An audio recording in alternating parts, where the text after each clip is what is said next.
Assalamu alaikum. This is second part of the lecture of public administration.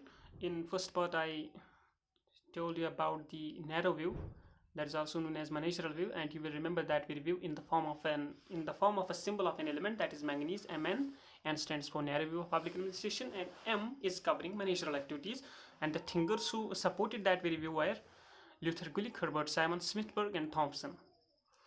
Then there is another view, and that is broader view. And broader view is also known as integral view or integrated view. Integral view or broader view.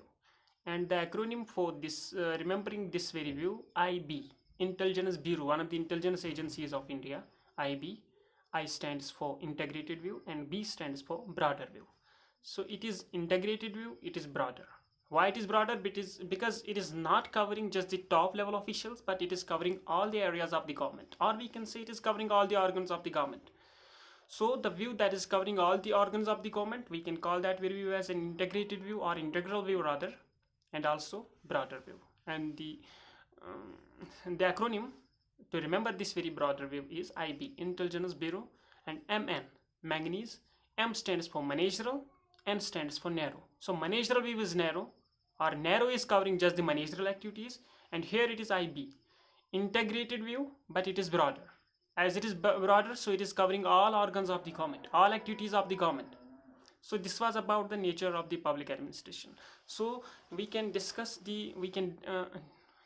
the nature of public administration in two forms. One is narrow, another is broader. In narrow, it is covering just few activities, that is top level officials, top activities, apex level bodies, managerial activities. But integral view or broader view is covering whole areas, all areas of the government, all governmental activities. And then after this nature, there is scope of public administration. And as far as the scope of the subject is concerned, scope of public administration is concerned, there are also two views. One is subject matter view and another is post-scope view. Subject matter view and post-scope view. First of all, it is post-scope view. Post-scope view is always there, being asked in the examinations in the form of objective type questions, because it is an acronym, post-scope. Post-scope acronym has been used by Luther Gulick and Urwick in their book, that is Principles on the Science of Administration, published in 1937. Papers on the Science of Administration by Luther Gulick and Lyndall Urwick, and they provided the acronym regarding the scope of public administration in the form of post-scope. P stands for planning, O stands for organizing, S stands for staffing, D stands for directing, then it is CO stands for coordinating, R stands for reporting, and B stands for budgeting.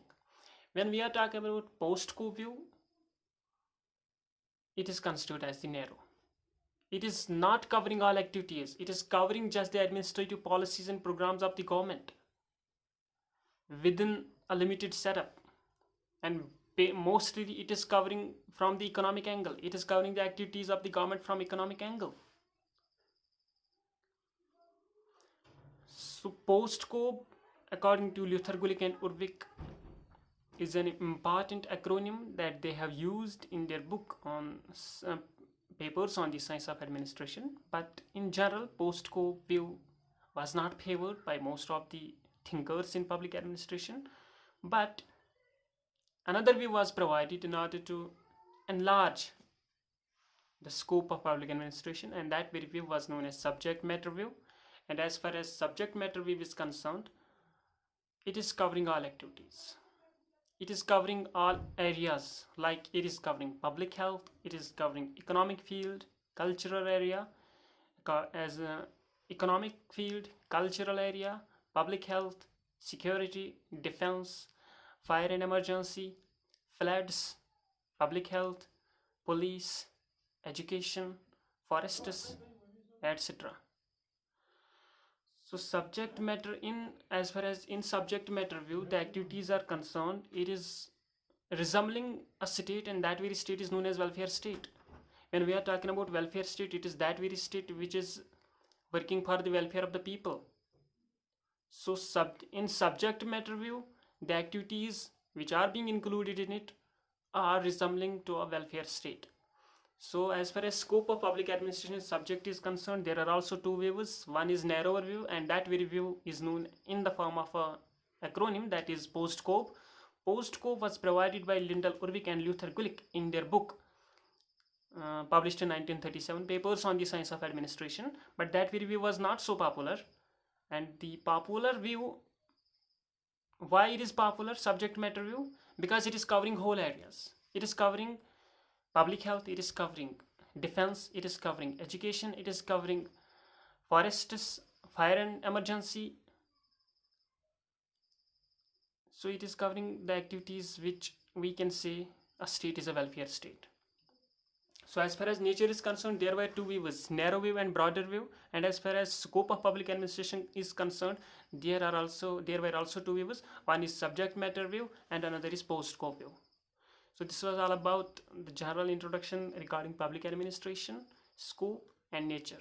And hopefully tomorrow we will discuss about the stages which emerge in the discipline of public administration. Thank you.